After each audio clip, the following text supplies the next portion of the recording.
wanneer Yeshua ons kom haal nie. Jy wil nie in die 7 jaar verdrukking op aarde wees nie. Jy wil nie. En daarom bid ek dat U ons harte sal voorberei. Ons wil waarlik by U wees. Ons wil U lief hê met ons hele hart. En dat ons 'n Yeshua gesindheid sal hê. Dat U liefde oor ons sal borrel. Uit ons sal borrel. Dat dit wat uit ons woorde uitkom, opbouend sal wees, troos, stig. Nie die vyand se woorde wat skel, sleg sê en doodspreek nie. Nee, dit is die vyand se karakter en daarom bid ek dat U ons monde sal aanraak met 'n vuurkoel. En dat U vandag U woord hierso sal kom spreek. Abba, dat ketting sal breek. Leer ons U weer. En Vader, soos wat ons kyk na die Fariseërs en die Sadduseërs en almal wat by mekaar kom by hierdie Jordaanrivier, so weet gelowiges vandag by mekaar. Maar daar's die wat hierdie Fariseërs denkwys het, daar's die wat hierdie Sadduseërs denkwys het, wat nooit regtig bekeer nie, maar kom kerk toe. En ek bid dat U vanoggend elke een van ons sal aanraak, dat ons lewe sal transformeer, en dat ons sal reg wees vir ons koning. Come have your way in this place. Ek bid dit alles in Yeshua. Vader, ek wil ook sommer bid vir Dylan, wat siek voel. Ek wil bid, Vader, dat U hom sal genees deur Yeshua se wonde. En elke een wat oorlig voel en siek voel, Vader, kom lê ons by U voete neer. U norm is ten volle genees. En dis die vyand wat en die bose wat wil hê ons moet siek en oorlig wees. Ons staan net teen in Yeshua se naam. Ons verklaar ons liggame as U kos. En deur die bloed van die lam volle genesing. Ek bid dit alles in Yeshua Messias se naam, die seun van Jotevawei. Amen. Amen. Amen. Baie welkom vanoggend. Ons is in Matteus 3 waar ons kyk na Johannes die Doper en waar hy gaan begin praat oor sy preek. Wat hy vir al hierdie mense sê wat by mekaar kom. En ons het so die afgelope 4-5 keer het ons gekyk na Johannes die Doper. En vandag gaan ons kyk en ons gaan die volgende 4-5 weke stil staan net by sy preek, want daar's so baie weerskante van die preek. Dis die wat dit ontvang. Wie is die wat dit ontvang? Wat hy sê, daar's Abba se weergawe, daar's Johannes se weergawe, daar's die Fariseërs se weergawe en almal en die wat wel bekeer word se weergawe. So die boodskap deel 1 van die vrugte van ware bekering. En ek dink is so van pas dat ons in hierdie tyd stil staan by dit, soos wat ons in die Omer is, die aftelling na die volgende fees toe. Tussen fees 3 en fees 4 is daar hierdie aftelling Omer, wat ons aftel na die volgende feesseisoen en hoe ons voorbereid moet wees en ons harte voorberei vir dit wat kom. So in Matteus 11 vers 11 sê Yeshua, voorwaar ek sê vir julle, onder die wat uit vroue gebore is, het daar nie een opgestaan wat groter is as Johannes die Doper nie, maar die kleinste in die koninkryk van die hemele is groter as hy. So dis 'n wow, dat Yeshua van Johannes die Doper so praat.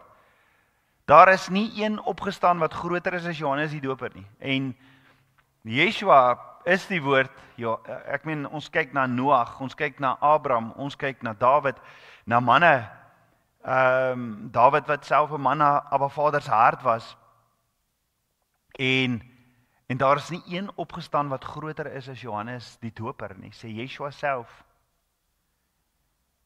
En dit is amazing. So wat is dit wat Johannes so groot gemaak het?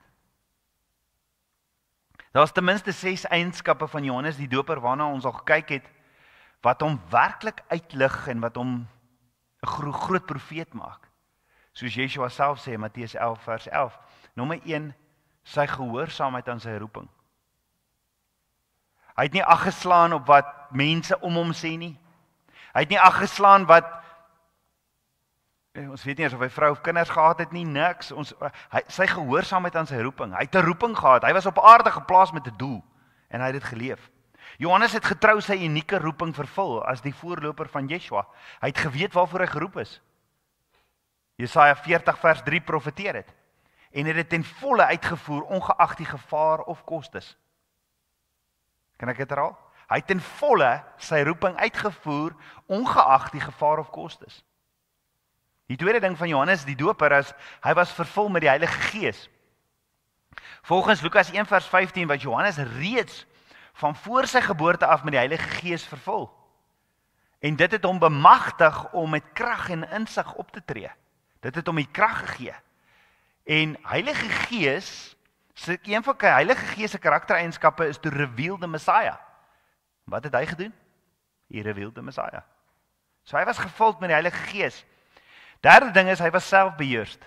Selfbeheerst. Johannes het 'n eenvoudige, afgesonderde lewe gelei in die woestyn met 'n streng leefstyl en 'n dieet. Daarna het ons gekyk. Hy het nie toegegee aan wêreldse begeertes, die ching van hierdie wêreld en wat mense van hom dink nie. Hy was toegewyd aan Abba Vader. Wat Abba Vader aan hom toegewy het ook. Dan die vierde ding van Johannes die Doper, hy was nederig. Soos Yeshua, nederig. Ten spyte van sy invloed en gewildheid, het hy altyd erken dat hy nie die Messias is nie. Hy sê, Yeshua moet meer word en hy moet minder. En hy is nie eers waardig om die skoenrieme van Yeshua vas te maak. Dan nommer 5 is, hy het Abba Vader se woord verkondig. Johannes het nie sy eie boodskap verkondig nie, maar Abba Vader se woord en waarheid. Selfs al was dit ongewild of gevaarlik. Soos toe hy Herodes aangespreek het oor sy sondes. Jy weet, mense hou nie daarvan nie, en vandag nog. As jy oor sonde praat, mense hou nie daarvan nie. Hy het baie mense vir die koninkryk van lig gewen. Hy het baie mense vir die koninkryk van Yeshua gewen. Sy prediking het tot diep bekering gelei. As ook baie mense het hulle laat doop en voorberei vir die koms van Yeshua, die lam van God. Johannes het aangekondig dat die koning kom. En 'n tyd was vir hulle om te bekeer. Net so het ek en jy vandag hierdie roeping. Ons het nodig om aan te kondig dat die Messias is op pad. Ons het nodig om te getuig. Ons kan nie langer stil bly nie. En inteendeel, dis 'n opdrag. Die koning was op pad en hulle het 'n radikale verandering. 'n radikale verandering van denke nodig gehad, 'n radikale verandering van hart, 'n radikale transformasie van lewe. En net so het ons dit vandag nodig. Hoor liggaam van Yeshua, hoor gemeente van Yeshua, ons het nodig om op 'n plek te kom van radikale verandering van denke. Ons het nodig om by 'n plek te kom van radikale verandering van hart. Nie die ou dinge en my doktrines en my opinie en my kritisie wat ek heeltyd wil lewer nie. 'n Transformasie van lewe om onsself voor te berei vir die koning wat op pad is. Ons het gepraat oor die feit dat dit 'n skokkende boodskap was wat Johannes gelewer het. Johannes het 'n skokkende boodskap gelewer want hy het gesê kom doop, bekeer julle. Dit was 'n streng teregwysing van hulle oppervlakkige, skynheilige en nuttelose godsdiens. Hulle was nie gereed vir hulle Messias nie. Hulle was nie gereed vir sy koninkryk nie. Hulle was nie gereed om deel te wees van daardie koninkryk wees nie. Hulle was nie gereed om diensbaar te wees in die koninkrykie. En daarom stuur Abba 'n aankondiger nodig. En net so is dit vandag vir ons 'n boodskap. Wees gereed vir die Messias. Wees gereed vir sy koninkryk. En as jy wil belangrik wees in sy koninkryk, raak diensbaar in sy koninkryk. Jy sien, die mense was verlore net soos vandag. Die mense is verlore. En die aankoms van die langverwagte koning moes eintlik daardie tyd goeie nuus gewees het, net soos vandag. Ongelukkig, slegte nuus. En die slegte nuus was dat hulle nie hulle eie koninkryk kon hê nie.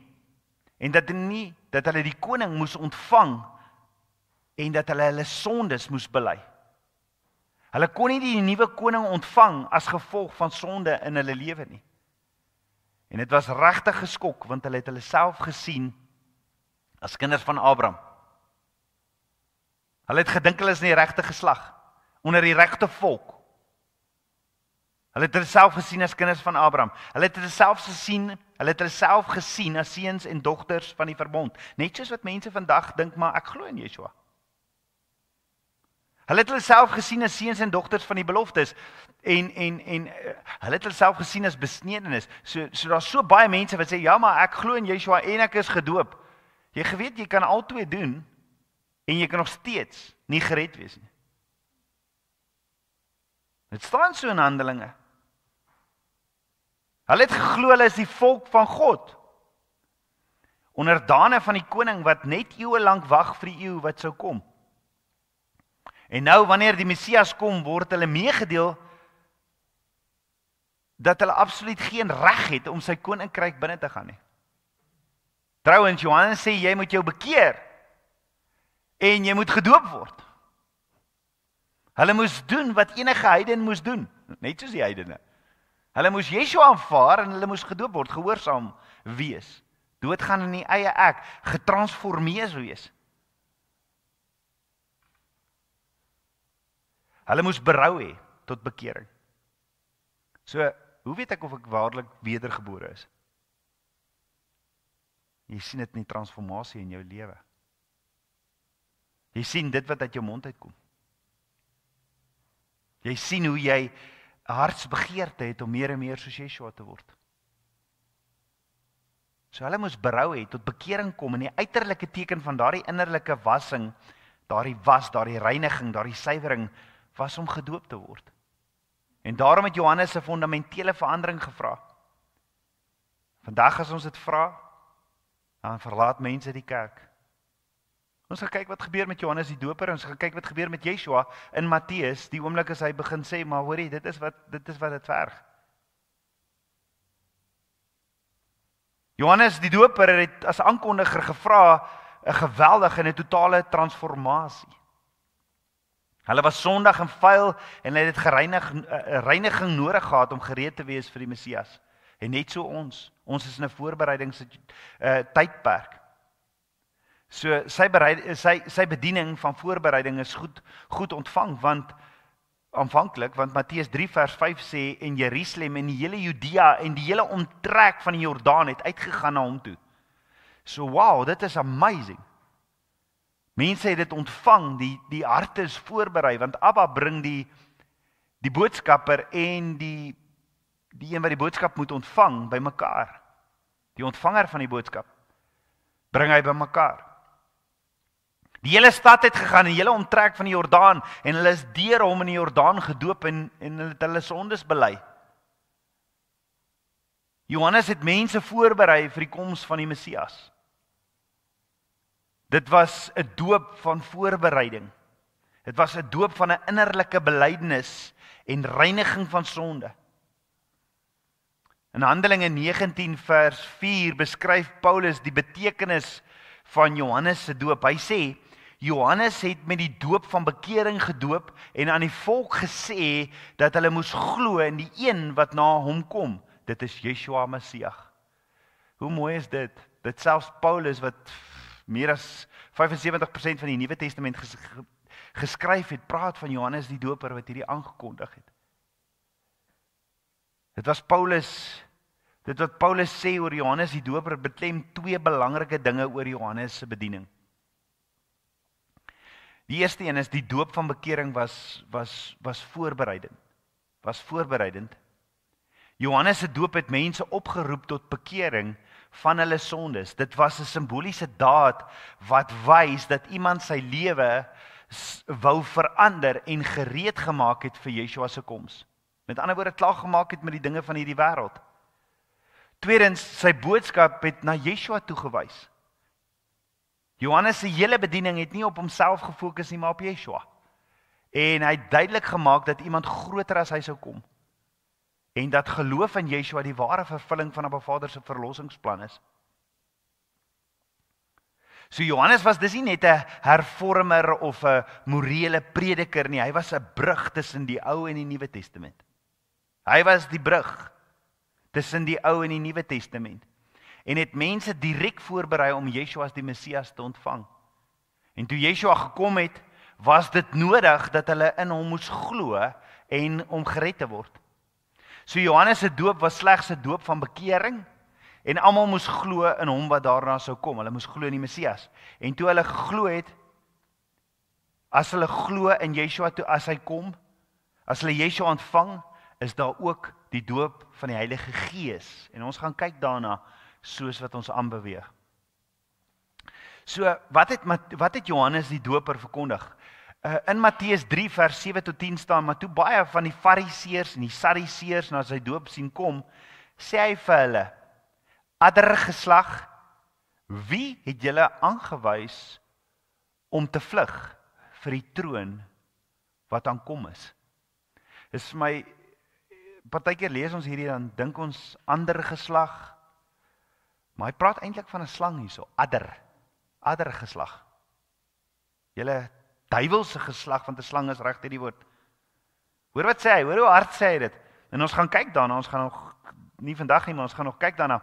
Maar toe hy baie van die Fariseërs en die Sadduseërs na sy doop sien kom, sê hy vir hulle: slanggeslag, addergeslag, wie het julle aangewys om te vlug vir die troon wat aankom is? Dra dan die vrugte by die bekering. Dra dan vrugte wat by die bekering pas. En moenie dink om by julleself te sê, ons het Abraham as vader, want ek sê vir julle dat God mag het om uit hierdie klippe kinders van Abraham op te wek. Maar die byl lê ook teen die wortel van die bome. Elke boom wat goeie vrugte dra, sal bly, maar elke boom wat nie goeie vrugte dra nie, word uitgekap en in die vuur gegooi. So in dit wat Johannes vir die mense vertel, en wat hy preek met die Fariseërs en die Sadduseërs, hy preek hier met almal wat kom by die byeenkoms, met 'n gemeente. So ons leer 5 dinge, 5 elemente in sy preek, 5 wat genade beteken reg deur die woord. En ons gaan vanoggend net stil staan by die eerste een, en dit is die gemeente, want dit is belangrik om net so 'n bietjie fondasie te lê vir dit wat Matteus vir ons leer in die evangelie van Matteus. Ons gaan nou daaroor praat, maar die eerste ding wat ons leer is almal wat kom besoek het. Almal wat, kom ons sê, kerk toe gekom het. Dis waar ons vanoggend gaan stil staan. Dan die tweede ding van sy preek is die konfrontasie. Die konfrontasie wat hy, en dan praat hy oor die veroordeling. En dan praat hy oor die brand in die hel. En dan praat hy van die vertroosting. En dit is sy boodskap, opgesom in 5 punte. So baie mense het gestroom om Johannes te sien. Hulle was opgewonde oor die koms van die Messias. Baie van hulle was werklik eg en het genuine uitgesien vir die koms van Yeshua. Hulle wou hulle lewens regkry. Hulle wou werklik hulle sondes bely het. Hulle wou berou hê en bekeer word en gereed maak om die koning en sy koninkryk te ontvang. Hulle was opgewonde daaroor en hulle het uitgekom om Johannes te sien. Hulle het geluister en hulle is bekeer en hulle is gedoop en hulle was gereed vir die koning. Opregte, egte, berouvolle mense. Dis aan hulle waar jy die vrug sien, die vrug van bekering. Maar almal was nie so eg nie. Jy kry dit vandag nog in die kerk. Jy kan almal flous. Nee, jy kan nie vir Abba flous nie. Almal was nie so eg nie. Almal was nie so eg nie. Almal was nie so opreg nie en almal was nie daar vir dieselfde redes nie. Net so is dit vandag in die kerk. So Lukas vertel ons ook van Johannes die doper se boodskap en sê in Lukas 3 vers 7, toe sê Johannes die doper vir die skare wat uitgegaan het om deur hom gedoop te word: addergeslag, wie het julle aangewys om te vlug vir die troon wat aan die kom is? Dra dan vrugte wat by die bekering pas. So die hele menigte het alles gehoor wat Johannes gesê het. Die hele almal het gehoor en dit was nogal 'n taai toffie verseker is. Want sy boodskap is regtig nogal op die man af. Dis reguit. Daar's geen doekies omdraai nie. Kom ek vertel gou vir julle van die brand in die hel. Kom kom ons praat oor 'n paar dinge. So hy sê dit reguit. Maar ek hou wat Lukas sê vir ons. Hy sê vir almal wat gekom het. Maar hoor wat sê Matteus. Matteus skryf, onthou Matteus skryf spesifiek die evangelie van Matteus vir die Jode. Vir die Jode. So ons het nodig om hierdie te verstaan. Hy skryf hierdie vir die Jode sodat die Jode kan sien, hierdie was die Messias. Hy is die koning. Al die profesie is vervul. Dis waaroor Matteus gaan, die evangelie van Matteus. En hoor wat sê Matteus in Matteus 3 vers 7. Maar toe hy baie van die fariseërs en die sadduseërs na die doop sien kom. Lukas sê dit nie so nie. Want Lukas se evangelie is anders geskryf. Matteus sê, toe hy baie van die fariseërs en die sadduseërs na die doop sien kom, sê hy vir hulle, addergeslag, wie het julle aangewys? Lukas sê nie fariseërs en sadduseërs nie. Maar Matteus doen, want hulle is Jode. Hulle is Jode en hy is besig om sy evangelie te vertel aan die Jode. Matteus fokus op 'n spesifieke deel wat opgedaag het. Die fariseërs en die sadduseërs. En daar's 'n hele menigte en die hele menigte het gehoor wat Johannes gesê het, maar deur die Heilige Gees is die fariseërs en die sadduseërs uitgesonder. As deel wat ook daar is, maar hy sê spesifiek die fariseërs en die sadduseërs. Hulle het gekom vir doop. Hoekom?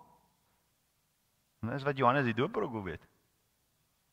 Julle kom hier dan toe vir wat? Hulle wou in hierdie hulle wou betrokke wees want al die mense kom so hulle is daar en dis kom hy vir hulle ook sê addergeslag. Maar Johannes se reaksie dui daarop dat hulle ware hart begeerd is. Johannes die Doper bevraagteken dit wat in hulle hart is. Hoor jy, ek sien julle is hierso, maar ek sien ook julle kyk net tussen die mense, maar kom net tot die dinge van die hart. Julle is hier, maar jou hart is nie regtig hier nie, want jy dra nie die vrug van die bekering nie. So kom ons gaan kyk 'n bietjie, wie is hierdie fariseërs en sadduseërs? Laat 'n ou net so 'n bietjie, want as ons nie weet nie, gaan ons nie regtig Matteus verder verstaan nie. Judaïsme is 'n geloof.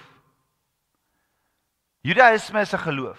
En op hierdie stadium het Judaïsme uit 3 groepe bestaan. Die fariseërs, hulle was die grootste in getal, dan die sadduseërs en hulle gelowe was anders. En ons weet dit nie altyd nie. En dan het jy die Essene. Ons weet min oor hulle, maar die Essene was 'n Joodse godsdienstige groep. Die Essene. En ek gaan nou 'n bietjie vertel. Die Essene het dikwels in afgesonderde gemeenskappe gewoon, soos by Qumran, by die Dooie See. Hulle het probeer om so heilig en rein as moontlik te leef. Wat mooi is. Maar hulle het streng godsdienstige reëls nagevolg wat hulle ook maar vir hulle self geskep het.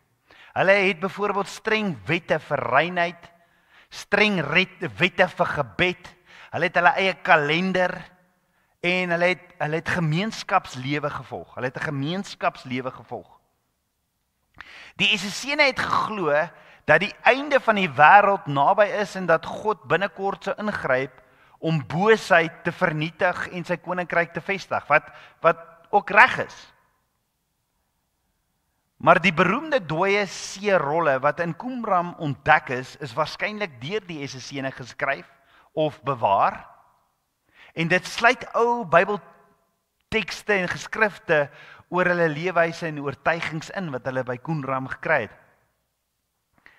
Anders as die fariseërs en die sadduseërs word die Essene nie direk in die Bybel genoem nie. Maar sommige geleerdes dink Johannes die Doper se leefstyl was soortgelyk aan die Essene, woestynlewe, hy eenvoudige klere, doop ensovoorts, van daai reiniging. So was Johannes die Doper 'n Essene? Want Essene is deel van Judaïsme. In vandag se terme sien ek dit as die Hebrew roots. Hoewel Johannes baie ooreenkomstig met die Essene, baie ooreenkomstig gehad het met die Essene, 'n woestynlewe wat beklemtoon sy bekering en reinheid, was daar ook baie verskille. Hy het mense in die openbaar gedoop. En hy het in die openbaar gepreek. Almal het gekom waar die SSC hulle self afgesonder het. Ons is hierdie elite groep. Hy het nie afgesonder gebly nie, maar aktief mense aangespreek en konings gekritiseer. Johannes die aankondiger was nie deel van Judaïsme nie. Hy het geglo in Yeshua, die Messias wat sou kom, die lam van God, en hy was gevul met die Heilige Gees. So jy die Fariseërs, die Sadduseërs, die SSC gehad, en hulle was so te sê die bekendste sektes of groepe binne Judaïsme. Nou wie was die Fariseërs? Baie mense sê ook bekend as die Hasidim. Die Fariseërs was een van die belangrikste en invloedrykste godsdienstige groepe tydens die tweede tempeltydperk en was bekend vir hulle streng nakoming van die wet van Moses. Sowel as die mondelinge tradisies wat later deel geword het van hulle Talmud, die Oral Torah. Net so 'n bietjie agtergrond oor dit, want ons gaan baie hieroor praat en hoe Yeshua dit vir ons kom leer. So ons wil net daai fondasie vandag lê en baie van ons ken dit, maar kom ons lê daardie fondasie vandag, dan gaan ons verstaan wat in die toekoms gebeur. Net so 'n bietjie agtergrond oor die Torah. Want ons gaan sien Yeshua praat baie hieroor in Matteus. En onthou Matteus se evangelie, en ek het dit al baie gesê, is hoofsaaklik geskryf vir die Jode sodat hulle kan sien dat Yeshua is die koning en daarom gee hy al hierdie bewyse. So eerstens die Ou Testament, soos ons dit vandag noem, die Tenach, bestaan uit 3 dele. Die Torah, dis die eerste 5 boeke in die Bybel, dan die Nefiim, dit bestaan uit die groot profete, Jesaja, Jeremia, Esegiel, en dan die kleiner profete wat Hosea en Maleagi ook is. En dan het ons nommer 3, die Ketuvim, wat bestaan uit psalms, spreuke, prediker en klaagliedere. En dan kry ons die Nuwe Testament, nee, die Bridesha. Die Nuwe Testament wat van Matteus tot Openbaring is. Maar 'n ding wat ons nooit in die kerk gekry het of van gehoor het nie, en wat ongelooflik baie deurkom in die leringe van Yeshua toe hy op aarde was, is die tweede Torah. Die tweede Torah. En ons ken dit nie en daarom verstaan ons nie baie keer van Yeshua se prediking nie. Die tweede Torah is dit wat die Fariseërs geskryf het. En daarom gaan jy hoor van hier af vorentoe, elke keer dan sê Yeshua, maar julle sê en dan haal hy hierdie aan. So kom ek verduidelik, die Torah, die eerste 5 boeke van die Bybel is voor in die sinagoges gelees in die Bybelse tyd. Daar was nie vir almal 'n Bybel nie. Mense moes na die sinagoges toe gaan om die woord van Abba Vader te hoor. En dan moes jy 'n skrifgeleerde gekry het. As jy jou eie Torah wou gehad het, moes jy 'n skrifgeleerde gekry het wat jy omtrent 5 jaar moes betaal het om vir jou dit te skryf. Jy moes omtrent 80 lammers geslag het waarop geskryf het, waarop hierdie skrifgeleerde geskryf het. En as hy by Deuteronomium 28 vers 15 kom, waar hy praat oor vloeke, en hy maak 'n foutjie, dan moes hy die hele skrol opskeer en oorbegin het. So dit was 'n duur besigheid. In vandag se terme het ek gaan uitwerk met al die hoeveelheid kudde, met 'n skrifgeleerde, gaan dit jou oor R1 miljoen kos vir 'n Bybel, in vandag se terme. So, Yeshua self het ook na die sinagoges toe gaan, want almal het nie Bybels gehad nie. Ons het vandag Bybels en dit gaar stof op langs ons bedkassies baie keer. Maar Yeshua het self na die sinagoges toe gaan om die Tenach te lees, die Ou Testament soos ons dit ken. En ons weet op 'n stadium het hy Jesaja 61 gelees, en toe hy dit klaar gelees het, toe sê hy dit, hierdie is vervul vandag, want dit is van my wat daar gepraat word, en toe wil hulle hom doodmaak. Dit het die Fariseërs en die skrifgeleerdes so kwaad gemaak, toe Yeshua dit sê, hulle wil hom van 'n krans afgooi, daarvan kan jy lees Lukas 4 vers 17 tot 13. Maar Yeshua het nie rondgeloop met 'n Bybel onder die arm nie, want daar was bitter min kopieë. Hoekom? Want dit was so duur, dit het barrels van ink gekos, dit het 'n skrifgeleerde gekos, dit het al hierdie skaapvelle gekos. Maar die woord sê baie duidelik in Deuteronomium 17 vers 18 tot 19, 'n koning van 'n land moet 'n Torah hê. 'n koning van 'n land moet 'n Torah hê. So Saul moes die Torah ken het. Hy moes 'n Torah gehad het. Dawid het, en ons sien in Dawid se lewe, hoe ouer hy geword het, hoe meer sê hy, maar joh, hierdie is soos heuning in my mond, hierdie is net amazing. Jy kan Psalm 119 gaan lees. Hoe meer hy naderhand sê hy, ek wil dit elke oomblik van die dag bestudeer. En dit is wat dit doen, want hoe meer ek tyd in die woord spandeer, hoe meer kom leer die Heilige Gees my, hoe meer praat Abba Vader met my, en dit is tyd in sy teenwoordigheid. Maar die punt is, die mense op straat het nie toegang gehad tot die Torah nie. En so die Fariseërs en die skrifgeleerdes die Torah gaan lees by die sinagoges, waar hulle een kon kry, en dan teruggegaan na die mense toe, na hulle huise toe, en dan vir hulle geleer. En dit is waar die probleem ingekom het, want nou hoor hy iets wat hy hoor in die sinagoge, en dan gaan hy na die mense toe, soos treintjie, né? Soos 'n treintjie wat, jy weet as jy treintjie speel, ja, ek vertel vir Mitchell, hy vertel vir Dylan, en so gaan dit aan, totdat hierdie kant kom, as dit, nee, dis nie wat ek vir Mitchell gesê het nie. En dis wat gebeur het, en dis wat die vyand toegelaat het. So hierdie Fariseërs en skrifgeleerdes het die mense gaan leer wat hulle gehoor het by die sinagoges, en toe bring hulle ekstra reëls by en ekstra goeders by. So die vyand het kom steel, die vyand het kom blinddoek. So hierdie Fariseërs en die skrifgeleerdes het vir die mense dinge geleer wat glad nie in die Torah was nie. Die Fariseërs en die skrifgeleerdes het gekom en gesê, maar daar moet 'n interpretasie wees van Abba Vader se woord, en hulle het hierdie klomp opinies van die Fariseërs en skrifgeleerdes saamgevoeg in hulle Bybel wat hulle noem die Talmud. Jy het ooit gehoor van die Talmud? Die Talmud is bekend as die Oral Torah, die gespreekte woord van God. En dis waar die tweede Torah ontstaan het. Hierdie Talmud bestaan dan uit 'n paar interpretasies, tradisies en dinge wat hulle gesê het, wat hulle dan saamgevoeg het, gebind het. Met ander woorde, die Talmud is nêrens na Abba Vader se woord nie.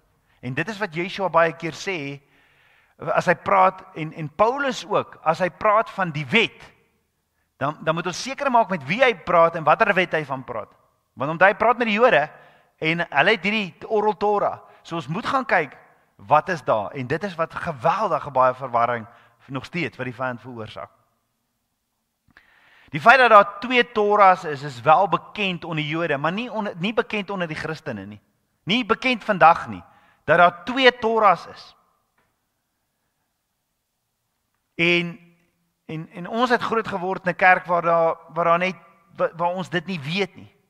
En dis hoekom baie mense vandag nie die briewe van Paulus verstaan nie, en verkeerdelik verstaan. So ons gaan na hierdie Talmud of Oral Torah, as ons kyk daarna, dan verstaan ons dit nie, want ons het dit nooit geleer nie. Ons het nooit daai Oral Torah nie, alhoewel ons kerke het sekere tradisies wat nooit ooit in die Bybel eers genoem word nie, soos Kersfees, Kleindoop, Easter. Hierdie swart pak wat 'n predikant aantrek as hy gaan preek. Hierdie met 'n toga. Waar staan dit in die Bybel? Daar's 'n aanneming van kinders. As hulle matriek kom en dan word hulle aangeneem in die kerk. Waar staan dit?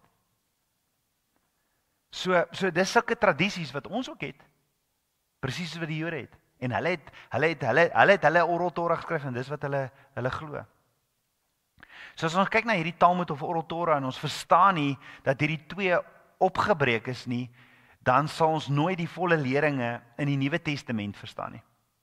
Dan maak dit wat Yeshua sê, as hy sê, hierdie praktyk van julle, hierdie mensgemaakte wette van julle, hierdie tradisies van julle, sal julle in die hel laat eindig. Dan maak dit nie vir ons sin waarvan Yeshua praat nie.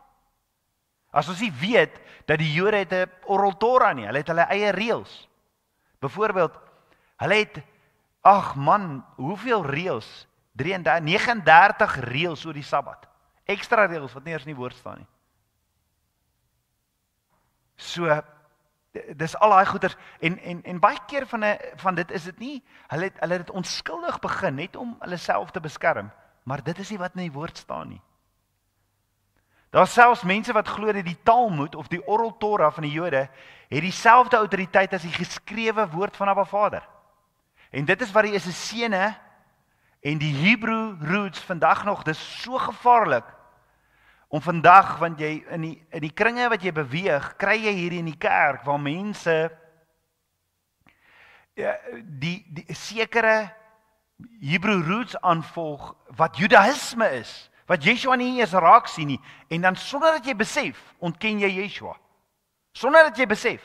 En dan sê jy sommer verklaar Yeshua is onrein. Hy's God, hoor, hy is nie onrein nie. Dis juist hier waar Yeshua kom en sê nee.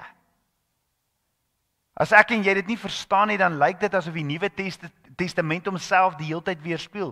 En asof Paulus hier sê en daar dit, en dan sit jy so, wat sê hy? Moet ek nou die wet gehoorsaam, moet ek nie die wet gehoorsaam nie? En die groot ding is, hy praat met die Jode, hy praat van hulle wette wat hulle gaan skryf, hulle eie mensgemaakte wette, die Oral Torah. As hy praat, julle wette. So dis waarna ons moet kyk. En ek wil net hier iets ook noem, die Ou Testament is suiwer, en hoor mooi, die naam, die benaming, Ou Testament, is suiwer mensgemaak. Is suiwer mensgemaak. En is 'n relatief moderne titel, om te praat van die Ou Testament. Dis hierdie titel wat gegee is aan die gedeelte in die Bybel, wat oorspronklik bestaan daar nie so iets soos Ou Testament nie. Daar in die oorspronklike Bybel staan daar nie Ou Testament nie. Die woord Ou Testament het nooit verskyn in die oorspronklike Bybel nie. Die idee agter die name Ou en Nuwe Testament wat ons beskou as twee gedeeltes van die Bybel, is dat die Ou Testament verwys na die verbonde tussen Abba Vader, Abraham, Isak, Jakob en Moses. Die Nuwe Testament verwys na die verbond tussen Abba Vader en die mensdom in algemeen deur Yeshua. En dis is dit veel beter om na die twee afdelings van die Bybel te verwys as die vroeë en laasgenoemde verbonde. Of hernieude verbonde, die vroeë en hernieude verbond. Eerder as oud en nuut. En dit is wat groot verwarring veroorsaak. En terloops, net testament beteken verbond. Hulle is sinoniem.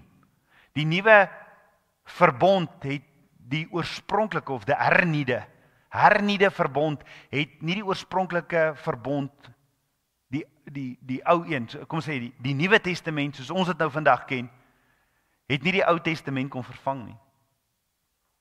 Die hernieude verbond, hy's net hernie. En daai woorde is baie, ons sê Nuwe Testament. Dis hernieude. Dis die oorspronklike. Hernieude verbond. Hernie beteken nie ek het die ou een vervang nie, ek het hom net weer kom hernie. Selfs Yeshua het geantwoord toe hy gevra het of die wet, die Torah, nou ongeldig was met sy koms, het hy gesê in Matteus 5 vers 17 tot 19, moenie dink dat ek gekom het om die wet, watter wet praat Yeshua van? Die Torah. Reg deur die woord, as hy praat van wet, Yeshua praat van wet, dan praat hy van die Torah. Maar as hy praat van julle wette, julle tradisies, dan praat hy van die oral Torah. So, moenie dink dat ek gekom het om die wet, die Torah, of die profete, met ander woorde, die ou verbond, te ontbind nie. Maar ek het nie gekom om te ontbind nie, maar om te vervul. Want voorwaar ek sê vir julle, voordat die hemel en die aarde verbygaan, sal nie een jota of een titteltjie van die wet ooit verbygaan, totdat alles gebeur het nie. Elkeen dus, wat een van die minste van hierdie gebooie breek, en die mense so leer, sal die minste genoem word in die koninkryk van die hemele. Maar elkeen wat dit doen en leer, hy sal groot genoem word in die koninkryk van die hemele. So, ons leer sommer vroeg. Ons het dit al geleer en baie keer met mekaar gepraat, daar's twee dinge wat, as jy wil belangrik wees in die koninkryk van God, is daar twee dinge wat jy moet doen. Wees diensbaar en leer hulle oor die hele woord, oor die verbond. Want dit staan hier, so Yeshua sê, sal die minste genoem word in die koninkryk van die hemel. Elkeen wat dit doen, elkeen wat die woord leer en ander leer, Dit wat dit doen en leer, hy sal groot genoem word in die koninkryk van die hemel. So Yeshua het nie gekom om weg te vat nie. Yeshua het gekom om te vervul, en ons het al daaroor gepraat, maar vervul in Hebreëus is die woordjie pleroo, wat beteken om te vul of om volheid te bereik. So om op te vul of te vul. So pleroo se praktiese en goeie woord sou gewees het as jy by petrolstasie stop en hulle maak jou kar vol, dan kon jy sê pleroo, maak hom vol. Vul asseblief of maak vol. So Yeshua het gekom om die Torah ten volle mate te bring. En dit beteken om hom tot die maksimum, om ons die volle, hy het ons kom wys om die Torah te leef. Hy het ons kom wys, daarom sê hy, ek doen niks en sê niks, my Vader nie hoor, doen of sê nie. Met ander woorde, as Yeshua gekom het om die diens van Abba Vader af te skaf, sou hy hulle nie versterk en verbreed het, wat hulle nog meer bindend maak. En as die instruksies van Abba Vader vandag nie meer bindend was nie, kon daar nie meer sonde wees nie. Want sonde is wetteloosheid. Hoor mooi. As Yeshua die Ou Testament uit die Bybel kon speel, dan gaan daar nie meer sonde wees nie. Want sonde, wat is sonde? 1 Johannes 3 vers 4 is wetteloosheid. Met ander woorde, dit volg derhalwe logies dat as daar nie sondaars is nie, daar geen nut of noodsaak was vir 'n verlosser nie. Maar Abba Vader se hele woord getuig dat Yeshua gekom het om my en jou van sonde te red. In plaas daarvan om die wet af te skaf of daarmee weg te doen, het Yeshua gekom om die loon van ons sondes, die straf vir ons oortredings van Abba Vader se instruksies of wette op hom te neem. Die ou verbond, die nuwe verbond, hernieude verbond, werk dus saam en hulle kan nie geskei word nie, soos wat mense dit al eeue, soos die vyand deur mense dit al eeue probeer doen. Hulle is in mekaar ingeweef. Dink daaroor, dit is redelik moeilik om enige boek te lees of om na enige fliek te kyk en jy begin in die middel of jy begin aan die fliek te kyk. Is dit moontlik dat dit die Ou Testament was wat Yeshua, Paulus en die ander disippels bestudeer het en geonderwys het? Ja, dis al wat hulle op daardie stadium gehad het. En laat dit net vir 'n oomblik indink, want onthou, daar was geen hernieude verbond op daardie stadium nie. Alle verwysings na die Heilige Skrif deur Yeshua, die apostels en Paulus is die ou verbond. Paulus sê in 2 Timoteus 3 vers 16, die hele skrif is deur God ingegee. Op daai stadium was daar nog nie 'n hernieude verbond nie, 'n Nuwe Testament soos ons dit ken nie. Die hele skrif is deur God ingegee en is nuttig tot lering, tot weerlegging, tot regwysing, tot onderwysing in die geregtigheid, sodat die mens van God volkome kan wees en elke goeie werk volkome toegerus. So die verklaring van Paulus aan Timoteus het glad nie verwys na iets wat nie eens bestaan het nie. Nee, dit was die profetiese bedoeling daar. Dit was nie profeties bedoel nie. Paulus praat nie in 'n toekomstige tyd nie. Paulus het oor die Torah gepraat, die geskrifte en die profete. So Paulus het geen idee gehad dat daar 'n paar dekades na sy dood addisionele geskrifte by die heilige tekste of die kanon van die Bybel gevoeg sou word nie. En dit was Abba Vader se plan, dit was sy doel, dit is gees geïnspireerd. Yeshua het nie 'n nuwe evangelie geskryf nie. Nee, hy het eenvoudig dit opgevul wat in die ou verbond geskryf is. Yeshua sê in Johannes 5 vers 46 tot 47, maar as julle Moses geglo het, sou julle my glo. Want hy wat vir my, Moses het vir my geskrywe. En as julle sy geskrifte nie glo nie, hoe sal julle my woorde glo? So in algemeen, 'n algemene manier van praat in daardie dag was deur te sê, as jy Moses geglo het, dit was 'n idioom, en dit beteken, as jy die Torah, die eerste 5 boeke geglo het, want Moses het die eerste 5 boeke geskryf. Maar die punt is dat Yeshua sê, Moses skryf oor my. Verder meer verduidelik Yeshua dat, as ons nie glo, of selfs weet wat Moses geskryf het nie, hoe sal ons verstaan wat Yeshua sê? Daarom is dit belangrik om in die kerk tyd te hê om die woord te bestudeer, die Torah, die fondasie van die woord.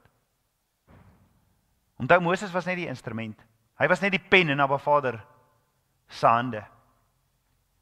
So terug na die Fariseërs, was die Fariseërs ook bekend as die Hasidim? Nie direk nie, maar daar is 'n historiese verband. Die Hasidim, Hebreëus vir die vromes, Hebreëus vir vromes, was 'n vroeë Joodse beweging wat ontstaan het tydens die Makkabees tydperk, ongeveer 2de eeu voor Christus. Hulle was godvreesende Jode wat lojaal aan die wet gebly het tydens die Griekse onderdrukking en vervolging. Die Fariseërs het waarskynlik uit die Hasidim ontstaan of is sterk daardeur beïnvloed. Die Fariseërs het die ywer en vroomheid van die Hasidim voortgesit, maar met meer fokus op die toepassing van die wet in alledaagse lewe.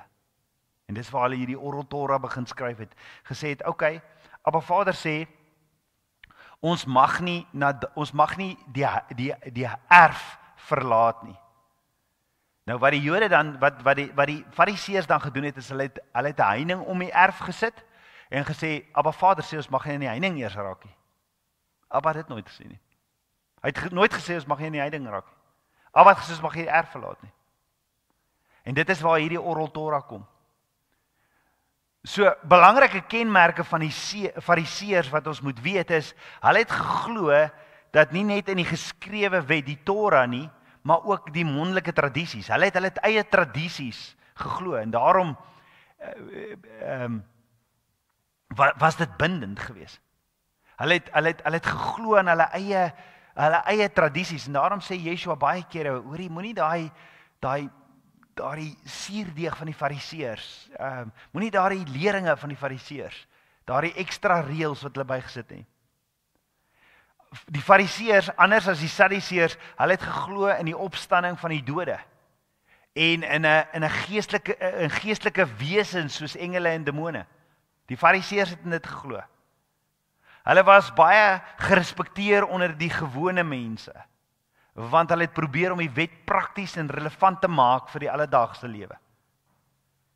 Maar soos ons verder in Matteus gaan sien, het Yeshua dikwels die Fariseërs gekritiseer of aangespreek vir hulle skynheiligheid. Hulle het uiterlik reg gelyk, maar hulle harte was dikwels ver van Abba af, volgens Matteus 23.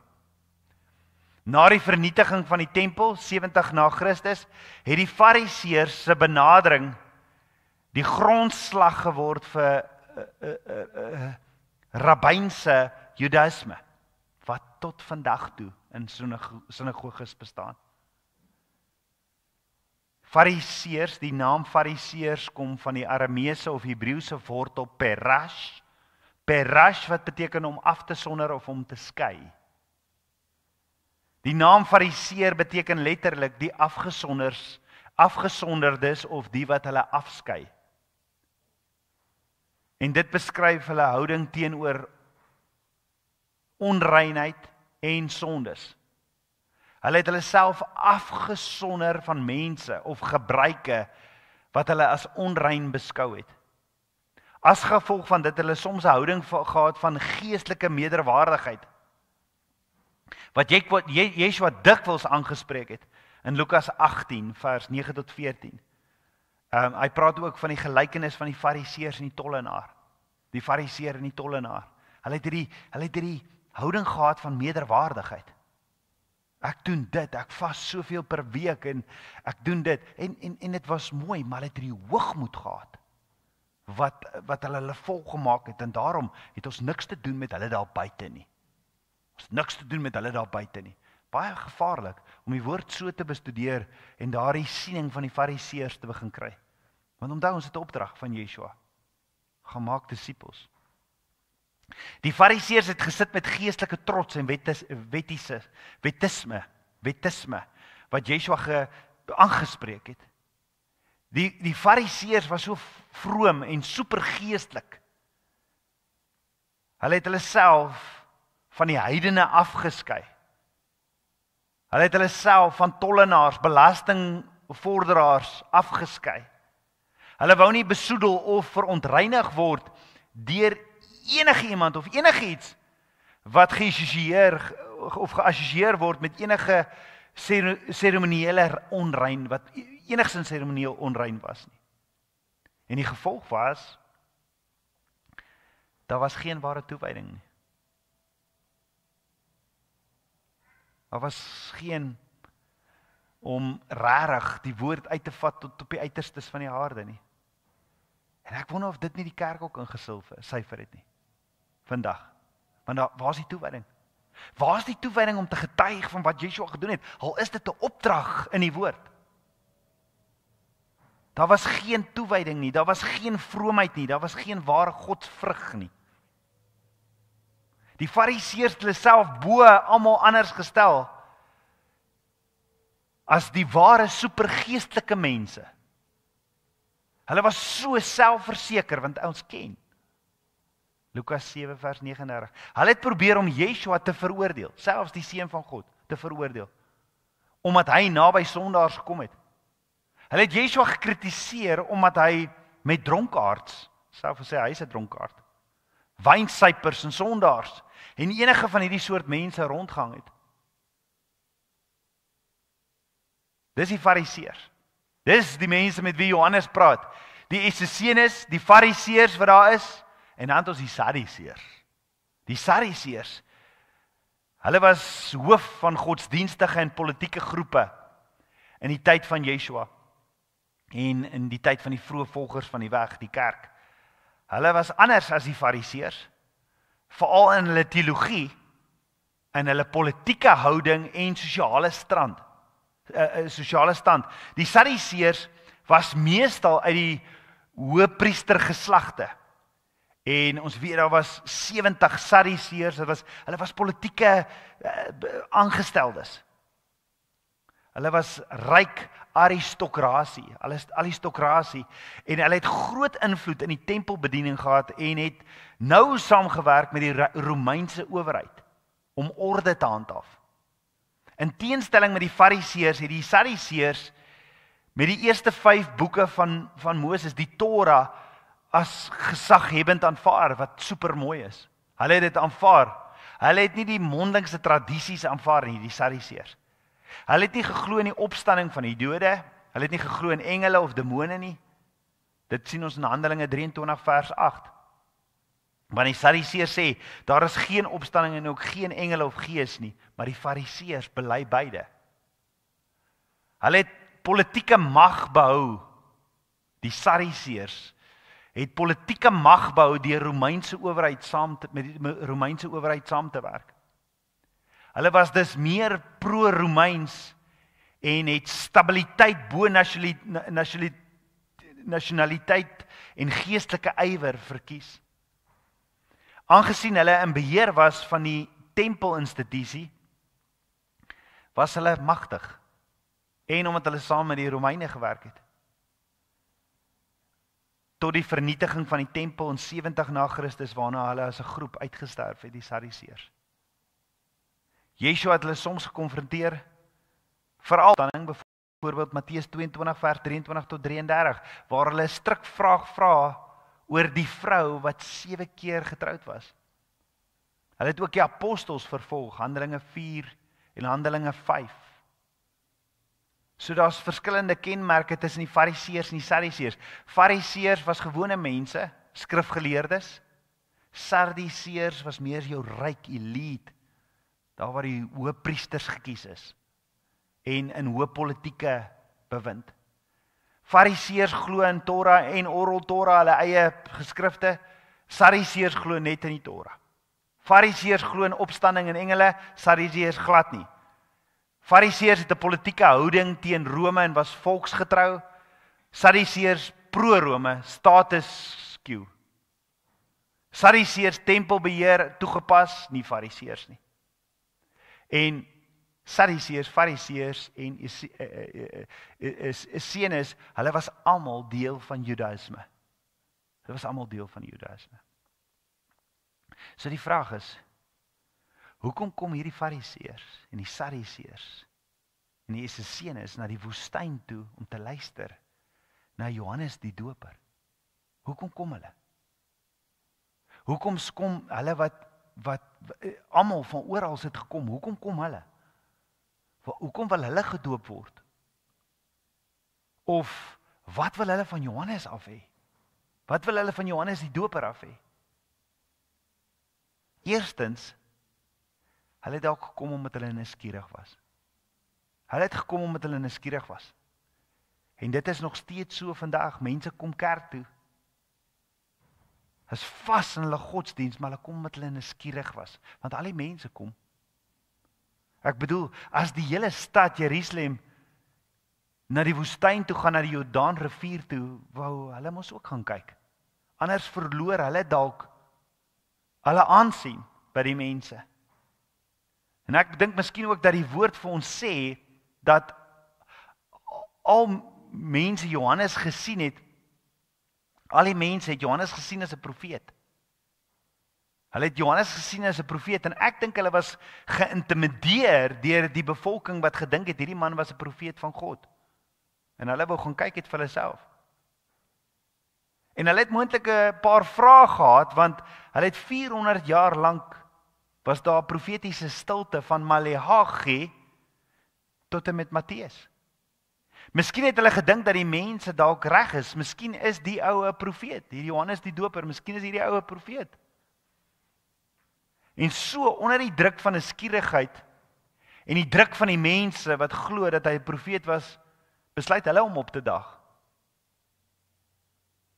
Maar ons gaan volgende week kyk, daar was geen ware bekering nie.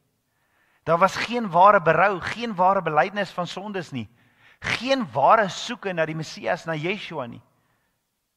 Geen begeerte om 'n hart te kry wat nie meer sondig nie. Geen begeerte om regverdig te wees. Geen begeerte om lewe te spreek in plaas van dood nie. Geen ware gereed maak vir die komende koning en sy koninkryk. Hulle was so selfvoldaan.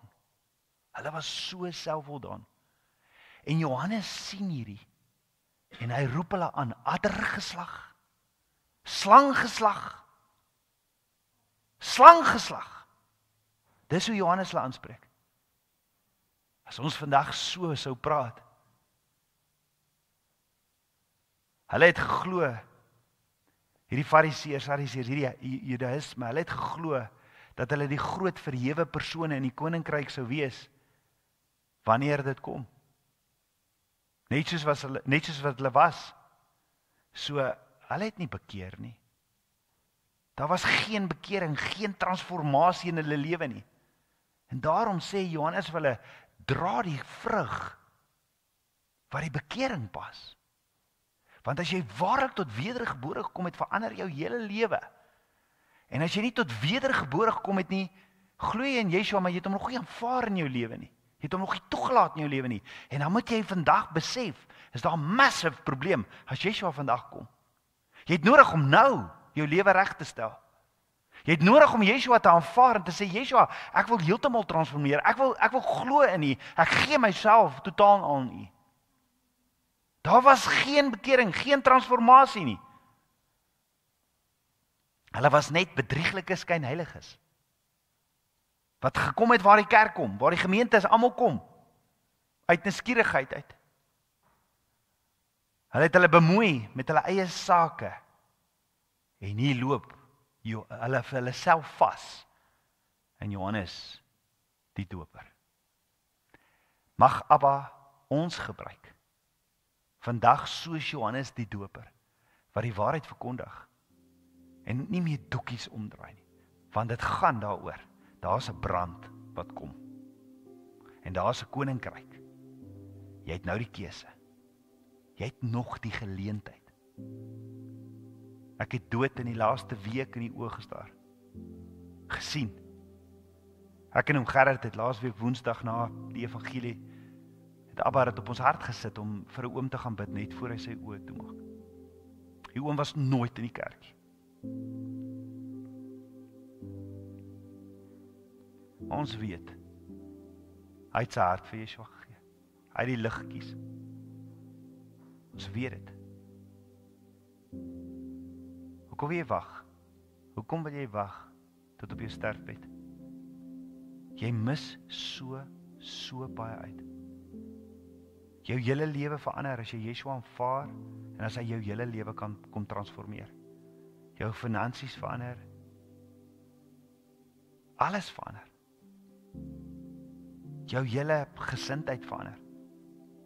Jou ingesteldheid. En daarom is dit bly dit is soeke en 'n soeke en 'n soeke om te sê Abba, meer en meer van U. Johannes die Doper sê dit self.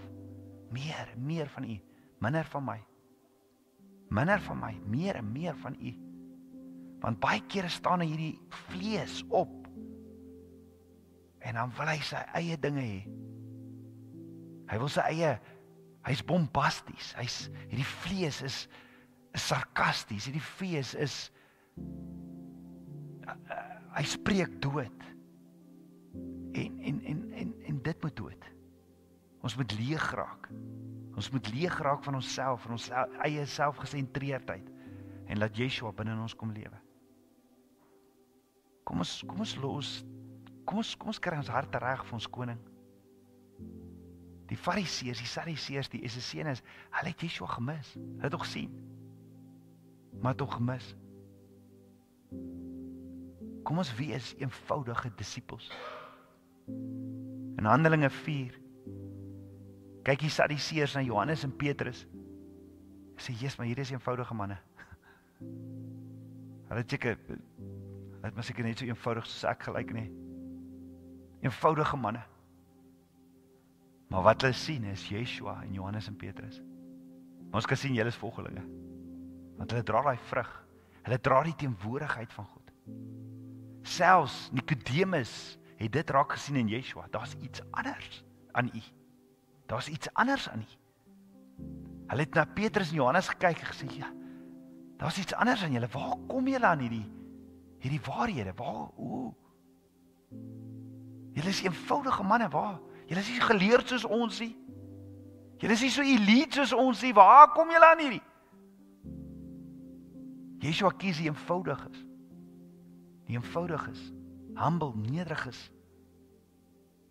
As jy wil belangrik wees in sy koninkryk, wees soos Yeshua. Wees ingestel op mense, wees nederig, wees diensbaar. En vertel die wêreld jou getuienis. Dis 'n opdrag. Psalm 107 vers 2 gee Abba vir ons 'n opdrag dat ons getuienis moet vertel. En dis hoekom ons hierdie Shabbat, ons gaan dit elke kwartaal hê.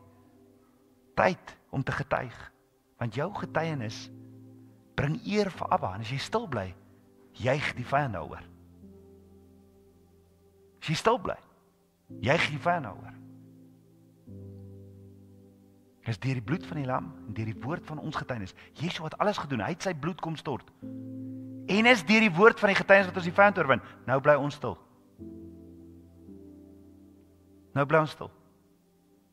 Hoe oorwin ons die vyand as ons stil bly? Yeshua het deur die bloed van die lam, deur die woord van ons getuienis en tot die dood toe het jy in jou lewe lief het, oorwin ons die vyand. Maar nou ons aanvaar die bloed van die lam, maar ons bly stil. Ons getuig nie. Nee, maar dis my persoonlike storie. Nee, dis Abba se storie. Abba het jou kom red met sy regterhand. Gaan jy nie praat oor hom nie, gaan jy hom nie eer gee nie, gaan jy hom nie loof nie, gaan jy hom nie prys nie, ek gaan. Ek gaan. Because he's the king of my heart. Hy het my kom haal waar ek gebroken, stikkend en seer was. Hy het my kom haal en daarom sal ek nie stil bly nie. Dis nie my storie nie. En maak nie saak wie op my geskiedenis kom het nie, it's my story. And I need to tell it to the world, want dit gaan verander. Dis deur die bloed van die lam en deur die woord van ons getuienis wat ons die vyand oorwin. If you keep quiet, vat jy die hand van die vyand. Ons het nodig om te getuig, ons het nodig om disippels te maak. Seriously. Kom ons bid saam. Ons almagtige Vader, Papa God, dankie vir u liefde, dankie vir u goedheid, dankie dat u ons leer. Ja Vader, ons verstaan partykeer nie hoe Yeshua praat van die Fariseërs en hulle wette en hulle dinge, en daarom wil ek net vandag kom vra, Abba, asseblief, was ons skoon van die Fariseërs, Sadduseërs, die essentiële mentaliteit. Ons wil absoluut net volgers wees van Yeshua. Ons wil eenvoudige manne wees. Eenvoudige disippels wat u teenwoordigheid dra waar ook al ons gaan. Ons wil voortgaan met die werk wat Yeshua gedoen het en groter, soos Yeshua sê. Wat Yeshua ook bedoel by groter werk, dis nie dat ons groter as hy gaan doen nie. Ons gaan as 'n liggaam, as die liggaam van Yeshua, gaan ons meer mense kan bereik. Maar Abba, ek wil vra asseblief, Daddy, daar waar die kerk dormant lê, daar waar die liggaam, raise us up, Vader, raise us up, mag die vyfvoudige bediening opstaan, rig ons op, en Abba, soos Johannes die Doper sê, julle addergeslag, jou slanggeslag, hoe kom jy hiernatoe? Hoekom kom jy daar waar gelowiges by mekaar kom? Daar's 'n hel wat wag. Daar's vuur wat brand. Die byl staan klaar teen die boom. As jy nie vrug dra nie, die vrug wat jou familie, jou vriende en jou raak sien, die vrug wat jou huweliksbruid, jou spouse raak sien, dis die vrug wat gaan beoordeel word. Nie die aangeplakte, kamstige vrug wat voor mense gegee word nie. Die boom gaan afgekap word. En gaan in die hel gegooi word. Reg deur die woord teken Abba, u teken vir ons die geestelike prentjie van 'n boom, is 'n mens. En daarom het ons nodig om voor u te kniel en waarlik berou te hê. Waarlik te sê, Vader, vergewe ons ons sondes, vergewe ons ons sienings. Ek wil 'n eenvoudige mens wees, maar wat u teenwoordigheid dra, wat nie stil bly nie. Johannes en Petrus word in die tronk gegooi. Hulle word uit die tronk uit. Kom hulle uit die tronk uit, verkondig weer die woord. Hulle is nie bang nie, hulle verkondig die woord, hulle getuig van Yeshua. En Abba, ek wil vra dat ons nie meer sal skroom, nie nêrens sal gaan as ons nie ons getuienis deel nie. Getuig van u. Dis 'n instruksie in die woord. Dankie vir u liefde. Dankie vir u goedheid, Abba. Dankie vir u woord. Kom leer ons meer en meer van u. Soos Johannes die Doper sê, meer en meer van u, minder van my. Ek loof en ek prys u. Ek bid dit alles in Yeshua Messiah se naam. En Vader, voor ek afsluit, wil ek net vir die wat aanlyn kyk, die wat dalk hier is vandag, as jy voel die woord het jou aangeraak vandag, en jy voel, jy wil net 100% seker maak, jy gee jouself vandag hierso, kan jy net saggies saam met my die volgende bid, en jou hand op jou hart sit en sê, Abba, ek gee my hart vir u. Yeshua, ek aanvaar u as die koning van my hart. Ek wil vandag ek wil doodgaan aan myself. Ek wil myself gee en ek wil vra asseblief, ek gee my lewe oor vir u. Kom transformeer my, kom lewe in my. Ek aanvaar u, ek wil u bruid wees. Dankie vir die prys wat u betaal het. Dankie vir die prys wat u betaal het. Kom lewe in my. Verander my. Dat mense dit in my lewe raak sal sien. Sal sien, ja, ek is nog steeds 'n eenvoudige persoon, maar u lewe binne in my. Dat ek die vrug van bekering sal dra, vrug wat u verheerlik. Dankie, Vader. Ek gee my hart vir u. Dankie, ek kan die pottebakker hande op my hart voel. You're an awesome God. You're an awesome, awesome God. Kom verander ons. Ek bid dit alles in Yeshua HaMashiach se naam, die seun van Yotevaweh. Amen, amen. Amen. Baie